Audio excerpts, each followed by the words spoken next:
محبت میں دو رخی کیوں ہوتی ہے؟ ایک ہی نظر سے یہ گھاؤ بھی پیدا کرتی ہے اور اس پر پھاہا بھی رکھ دیتی ہے، دل تڑپا دیتی ہے اور تسکین بھی پہنچاتی ہے۔ ستم بھی اس کو پھپتا ہے، کرم بھی اس کے شایان ہے۔ ہونا یا نہ ہونا یہ میرا مخمصہ نہیں ہے، دونوں جہانوں سے الگ ہو جانا بہادری نہیں، اپنے اندر موجود عجائبات سے نا واقف رہنا ہی اصل پاگل پن ہے۔ دنیا میں تعلق اور رشتے کوئی معنی نہیں رکھتے، یہ سب اچھے دنوں کے ڈھکوسلے ہوتے ہیں، برا وقت آیا اور سب کچھ غائب۔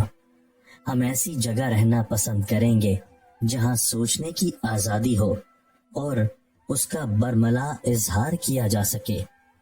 محبت ایک ایسا احساس ہے جس کا کوئی مادی وجود نہیں ہوتا، مگر اس کو چھوا جا سکتا ہے روح سے روح کے ذریعے، اور پھر من پسند شخص کے ہونے کا احساس ایک مہک ہوتی ہے جو اس وقت تک آتی ہے جب تک محبت کا وجود برقرار رہتا ہے۔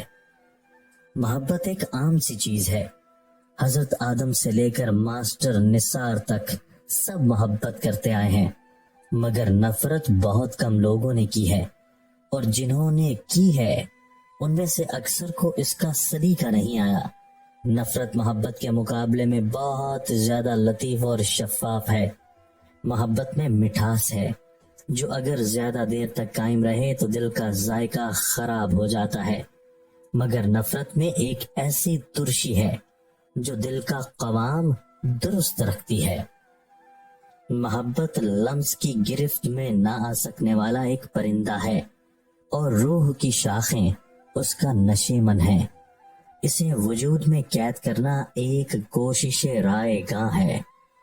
من پسند انسان تمام ہوا سے خوبصورت بنا دیتا ہے، سوچنے کے اندر تک بدل دیتا ہے۔ محبت کرنے کے لیے عورت صرف من پسند مرد کے ساتھ ہونا پسند کرتی ہے، اور مرد اس تعلق میں ہر دستیاب عورت کے ساتھ۔ محض ایک انسان کی موجودگی آپ کو دنیا سے بیگانہ کر دیتی ہے، ایسی بے خودی صرف محبت میں ہی میسر آ سکتی ہے۔